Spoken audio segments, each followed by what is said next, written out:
અમદાવાદમાં ઘટ્યો IT કમ્પ્યુટરનો craze. Semiconductor કંપનીઓના આગમનથી હવે ઈસી એન્જિનિયરિંગ બન્યું વિદ્યાર્થીઓની પહેલી પસંદ. અત્યાર સુધી તમે એન્જિનિયરિંગ કરતા વિદ્યાર્થીઓને મળ્યા હોય તો 10માંથી 6 કે 7 તમને એવા મળે કે જે કે હું તો આઈટી કરું છું. પણ હવે ટ્રેન્ડ બદલાયો છે. શું કારણ છે તેનું વિગતવાર સમાચાર આપને આપું છું. એન્જિનિયરિંગ કરવા માંગતા વિદ્યાર્થીઓ માટે એક મોટો ટ્રેન્ડ ચેન્જ સામે આવ્યો છે. અમદાવાદમાં હવે આઈટી અને કમ્પ્યુટર સાયન્સ કરતાં પણ ઇલેક્ટ્રોનિક્સ એન્ડ કમ્યુનિકેશન્સ એટલે કે ઈસી એન્જિનિયરિંગની ડિમાન્ડ વધી ગઈ છે. ગુજરાતમાં સેમિકન્ડક્ટર કંપનીઓના આગમનને પગલે હવે વિદ્યાર્થીઓમાં ઈસી બ્રાન્ચનો ક્રેઝ છે.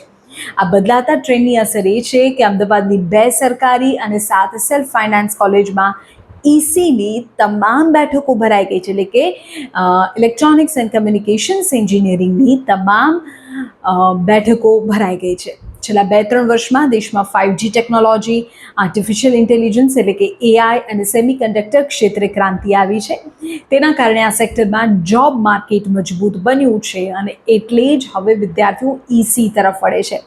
નિષ્ણાતોના મતે આવનારા સમયમાં સેમિકન્ડક્ટર કંપનીઓમાં હજારો ઇલેક્ટ્રોનિક્સ એન્જિનિયર્સની જરૂર પડવાની છે, જેને જોતા વિદ્યાર્થીઓ હવે કમ્પ્યુટર છોડીને ઈસી તરફ વળ્યા છે અને ઇલેક્ટ્રોનિક કમ્યુનિકેશન્સમાં પોતાની કારકિર્દી બનાવી ભવિષ્યમાં તેમની જોબને સિક્યોર કરવાનું પસંદ કરી રહ્યા છે.